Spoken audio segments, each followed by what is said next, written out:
Hello, Bob, also known as Robert Kemp. Thank you for being here with us, despite um, not being able to travel to Abu Dhabi, which we know is also a big pain for you. Anyhow, we're really glad that you could make it at least for an online call and give your personal warm words to the audience here in Abu Dhabi. Well, I'm sad I can't be there. I have traveled to over 30 countries in this quest of benchmarking, and I have never been so much under the weather. But the good news is this message can be brought to you through new technology that we have today, namely distance learning and video conferencing. And it's probably becoming even accepted during benchmarking projects where people need to exchange information over long distances. So thank you for your attention and best wishes for a very successful Congress. The theme is certainly engaging.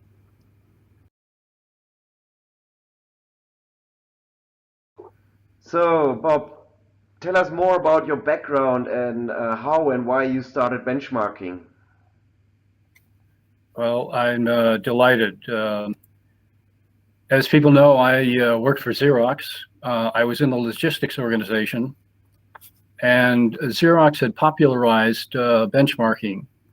It became known. In particular, the manufacturing operation was pursuing what they called competitive benchmarking. That was a single-minded focus on the competition. Our own vice president of logistics learned about this and came back to our staff meeting, and he looked around the table and pointed a finger at me and said, look, you're relieved of all your duties for 6 months. I know that benchmarking is going to be demanded of all operations in the company, and we'd like to get a start on it. So go do some benchmarking and come back and show us what this amounts to. So we did some research to decide where we were going to benchmark, and we focused on improving operations in our warehouses. These are large, several 100,000 square feet buildings, and there has to be fairly state-of-the-art and efficient process for taking in materials, then putting it away, and then going and finding the items to fill customer orders. We then searched around for companies that did that similar kind of function, but not necessarily in our industry, because many types of organizations run similar warehouses. And at the top of the list out came this outdoor online catalog company called LL Bean. And we did some preliminary comparisons to them and found that their picking operation was 3 times faster than ours. So that was a compelling reason for us to want to go and visit them. And they did entertain a visit.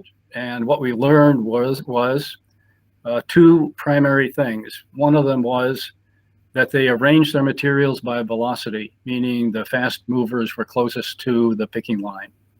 That was the first best practice. The second best practice then was a computer-directed picker travel, meaning he was directed to minimize his distance through the warehouse in finding the items that would go into a customer's order. Those were the 2 primary contributors to this 3 times faster overall picking operation. So one of the key learnings out of this, in addition to the best practices themselves, was an understanding that even though we were a copier company, we would not want to exactly copy the best practices. In fact, what we really wanted to do is have an understanding about what the best practices were and then bring them back handing them off to the operational people, the people that are running the process, and saying, look, here's what they are. You understand them. Now go back creatively and innovatively implement them. And that was the landmark comparison that in fact was popularized then throughout all benchmarking circles.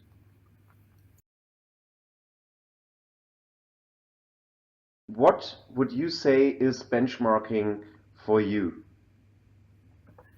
Well, there is a formal definition. It's fairly wordy. It is the correct one.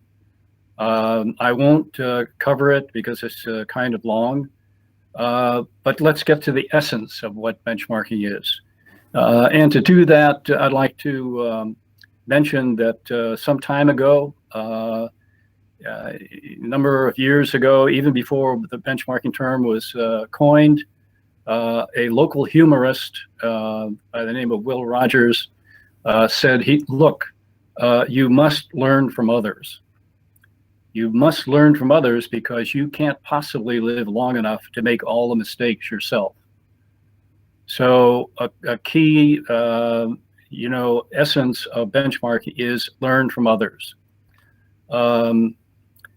Now, I say that's fine. My more shortened version is finding and implementing best practices. That's the most cogent description of what benchmarking is all about. But in order to do that, you have to use a structured approach to change operations. Doing that, benchmarking has endured for these past several centuries as a method for making positive and unbiased change. And people that talk about making change, the thought leaders, say you really need to do three things to have successful change. First, you have to be able to show there is a need for change. Secondly, you have to determine what you want to change. And thirdly, you need to paint a picture so you can come back to the organization and say, here's what we're going to look like when we're done. Well, the need for change in the case of our benchmarking with LL Bean was the 3 times faster picking operation. The what to change was to minimize the picker's travel distance. And if we did benchmarking across all the operations of the warehouse, all the way from receiving, all the way through to shipping, then it put those best practices together, we could put a picture and be able to take it back to the organization and say, here's what we're going to look like when we're done. It is the epitome of a standard of excellence. It broke a paradigm in the sense that learning from others is now accepted in all economic sectors and around the world.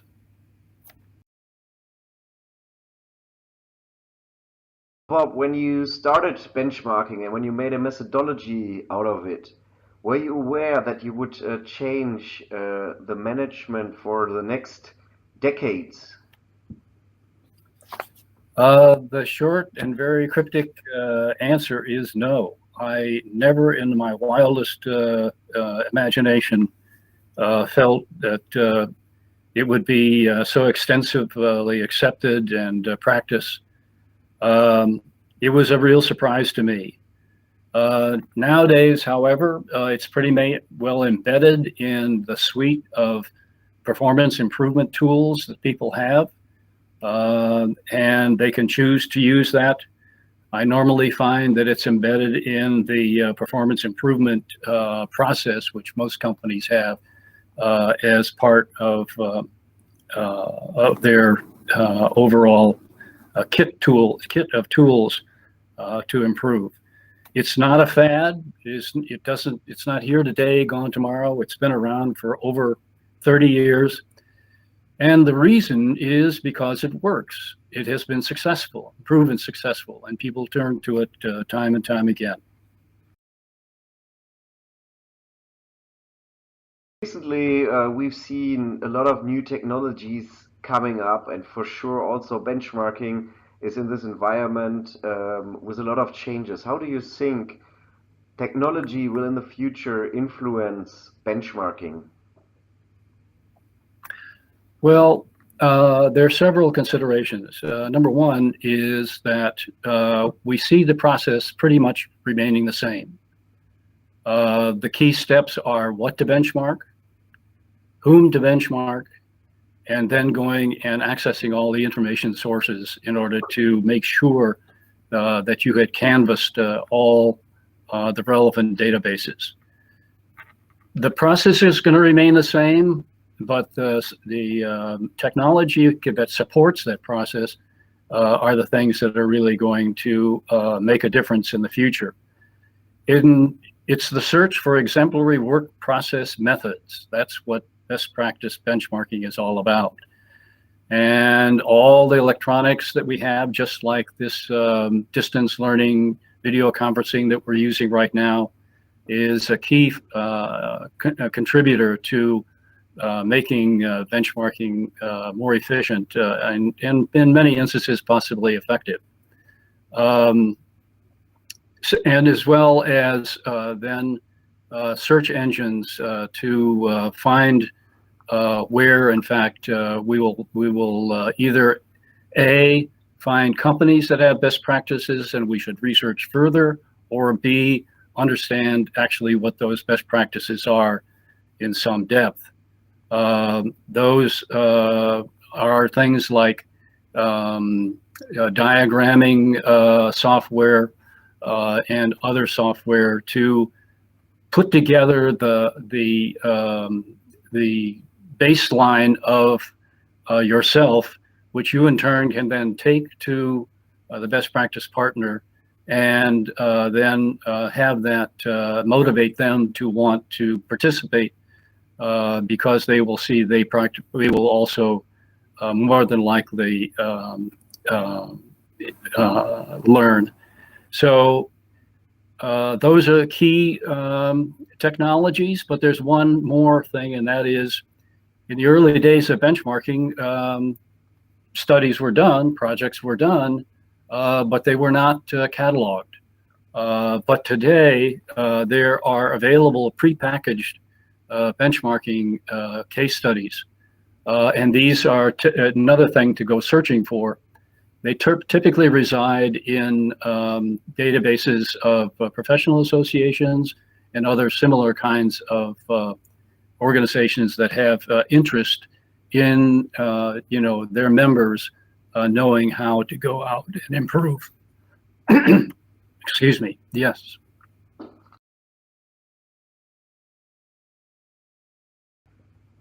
So you were giving already a big view into the future when you started benchmarking the first time. So what were the biggest challenges you were encountering the first time you were executing benchmarking?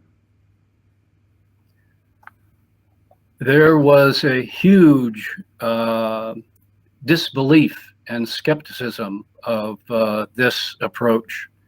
When you go out and see an exemplary partner and then come back and tell your own organization that for all the years that they've been in existence, this other organization is picking their orders 3 times faster.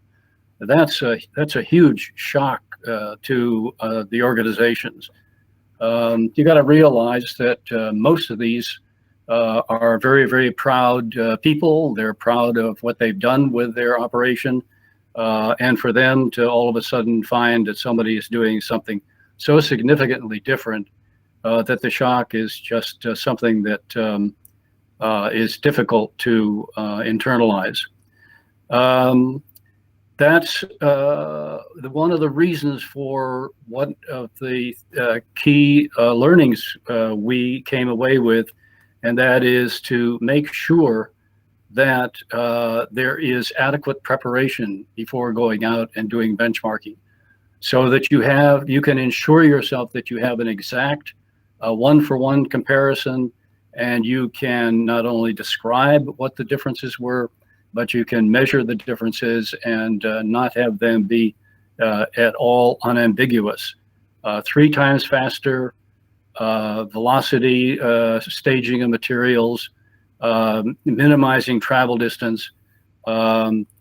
Those are the kinds of things that you have to have documented extremely well. And I think probably there is increasingly a feeling that change is something that is always with us. Perhaps we're getting a little bit more used to that, but we really do need to focus on the mission critical processes and to obtain a true understanding of the exemplary best practices.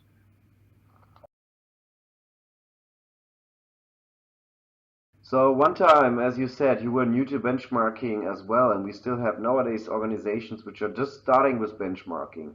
Which hints do you have for them? Well, there are 4 of them. First of all, I mentioned we were a copier company, but we also encourage people not to copy the best practices, but to bring those best practice understandings back to the organization and charge them to innovatively and creatively implement. In effect, even increasing the opportunity of benchmarking while they implement. That was a real key understanding. You don't just copy, you improve on what you've learned and even set yourself apart with that. The second one has to do with ensure that steps of the process are followed. I can't tell you how many times I've found people saying, look, we've done some benchmarking and we're dissatisfied with the results. And if you probe even just a little bit about, what were they benchmarking, whom were they benchmarking against, and what resources did they access, you'll find that some of those steps probably were not done with the thoroughness that should have been. So that's number 2. The third one is do not become obsessed with data.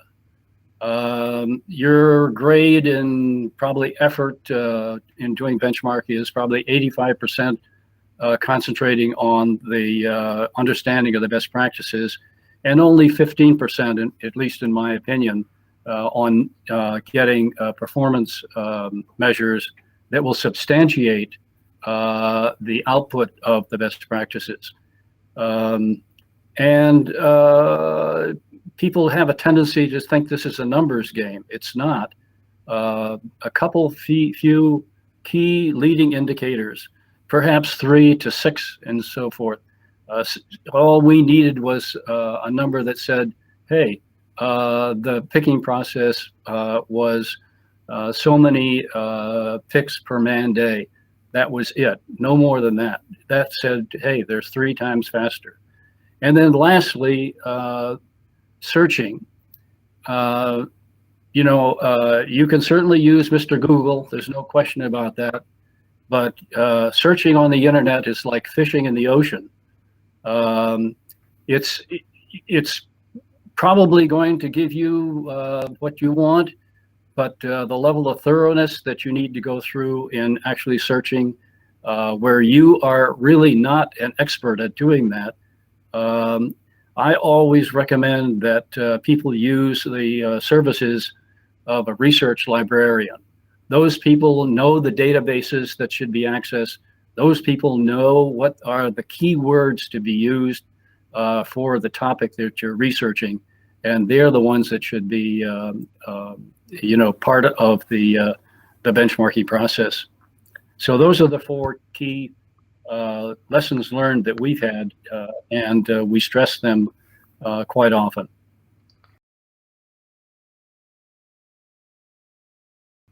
So we are here right now in United Arab Emirates in Abu Dhabi. What do you think? What makes this region special, and how does this apply to benchmarking?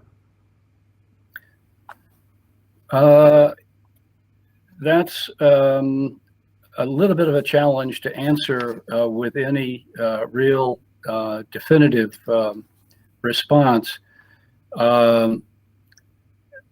because I probably would have to know more about the industries that are there and what they're striving for and the like.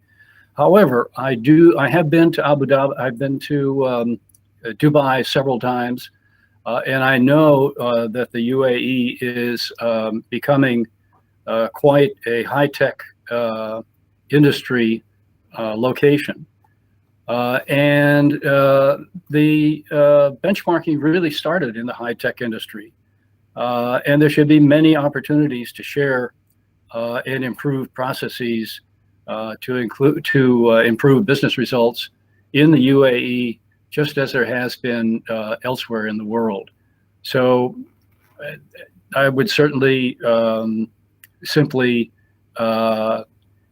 encourage people there to start locally, benchmark with local partners, but at some point in time, they're going to have to go out and do a search of all the other potential operations that are similar to their own to make sure that they're not overlooking something elsewhere in the world.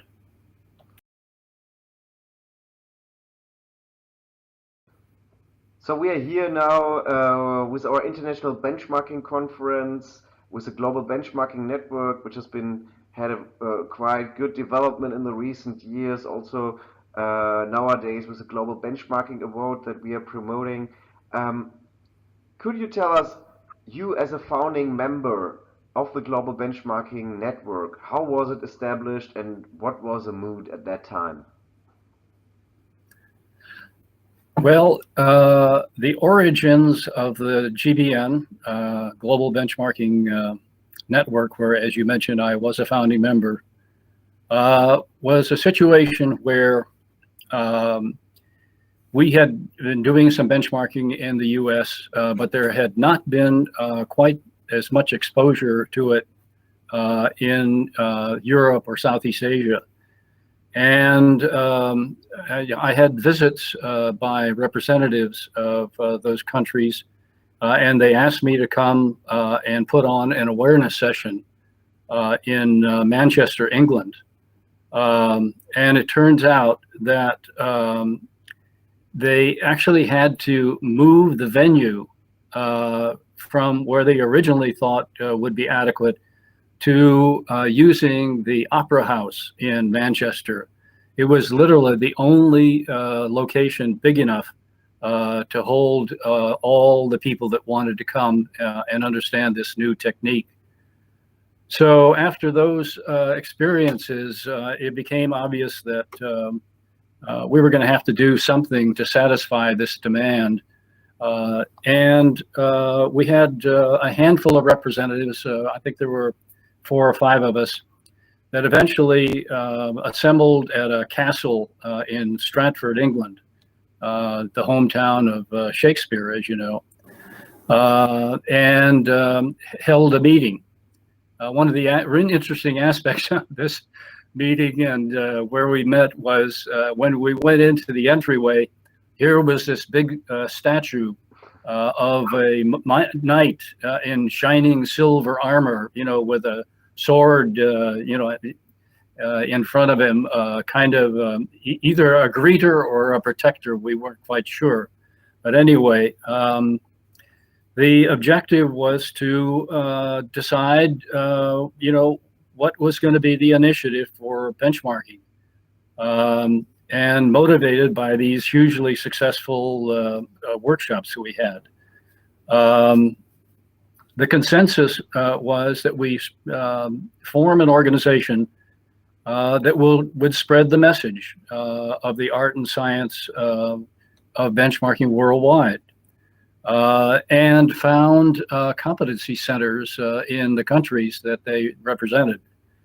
And I'm particularly pleased to look over my shoulder and see where we have upwards of 20 to 25 of those countries now represented in the GBN that stand ready and able to help the organizations in their countries and adapt benchmarking, obviously, to their needs. In addition to that,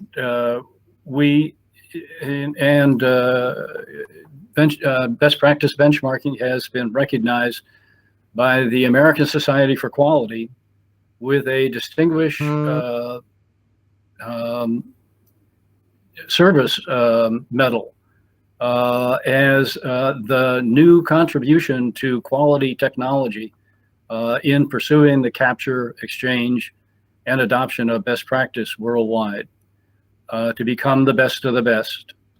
And also, in retrospect, it was reassuring that this white knight in all its regalia was guarding that castle door where the meeting took place.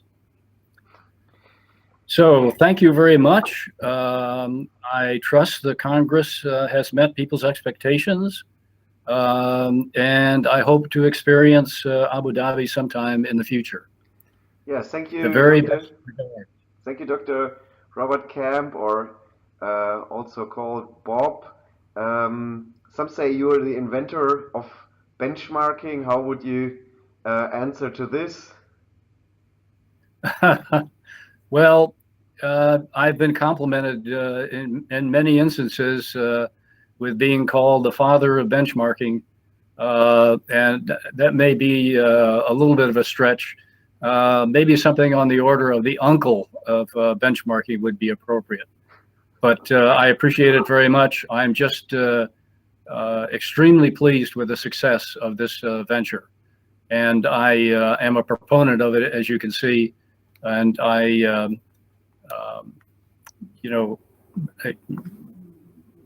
it's use for your use.